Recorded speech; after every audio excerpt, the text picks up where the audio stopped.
Halo, selamat datang kembali di AREKG Channel. Seringkali kita melihat unggahan orang lain tentang pencapaian kebugaran mereka. Berat badan turun sekian kilo, lari 10 km tiap pagi, lalu makan full, clean food, makanan yang bersih. Atau tubuh yang ideal menurut standar media sosial. Tanpa sadar, kita mulai membandingkan. Kita merasa tertinggal, kurang disiplin, atau bahkan gagal. Padahal dalam perjalanan menuju hidup sehat, satu hal penting sering terlupakan. Sehat itu personal, bukan perlombaan, bukan ajang pembuktian, dan jelas bukan bahan kompetisi.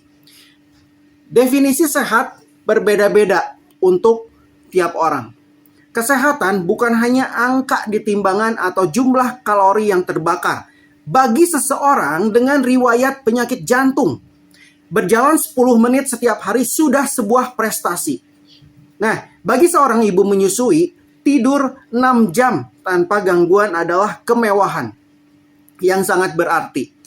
Nah, parameter sehat harus disesuaikan dengan kondisi tubuh, kebutuhan, dan tujuan masing-masing. Tujuan hidup yang sehat bersifat individual. Ada yang ingin sehat agar bisa main dengan anak-anak lebih lama. Ada yang ingin sembuh dari penyakit. Ada juga yang ingin merasa lebih energik dalam rutinitas harian.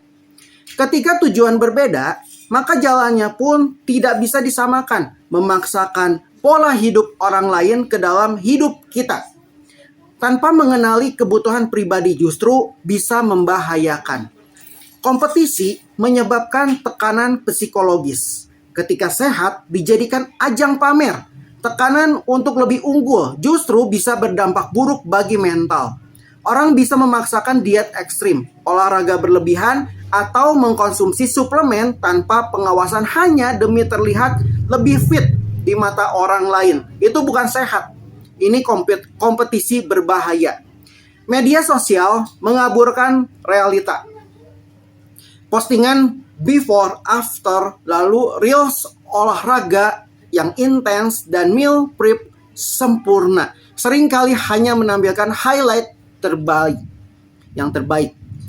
Kita tidak tahu prosesnya, struggle-nya, atau bahkan apakah itu benar-benar sustainable.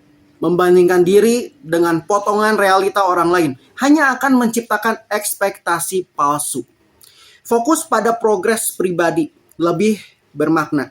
Sehat itu bukan tentang lebih cepat, lebih kurus, atau lebih kuat dari orang lain, tapi tentang jadi lebih baik dari dirimu yang kemarin. Kecil, pelan, tapi konsisten. Satu langkah kecil ke arah yang lebih sehat jauh lebih berarti daripada 10 langkah besar yang tidak bisa kamu pertahankan. Tidak semua orang punya modal yang sama. Faktor genetik, ekonomi, waktu luang, support system, dan bahkan kondisi lingkungan sangat mempengaruhi perjalanan seseorang menuju hidup sehat. Jadi, membandingkan progres orang lain dengan diri kita tanpa melihat konteks tidak adil dan seringkali melelahkan secara emosional. Sehat itu perjalanan, bukan perlombaan. Fokus pada dirimu, dengarkan tubuhmu, dan rayakan setiap langkah yang kamu ambil. Sekecil apapun itu, karena pada akhirnya sehat adalah tentang bagaimana kamu merasa nyaman, kuat, dan bahagia dengan hidupmu. Bukan tentang mengejar validasi dari luar. Kalau kamu mau, kamu bisa mulai dari sekarang.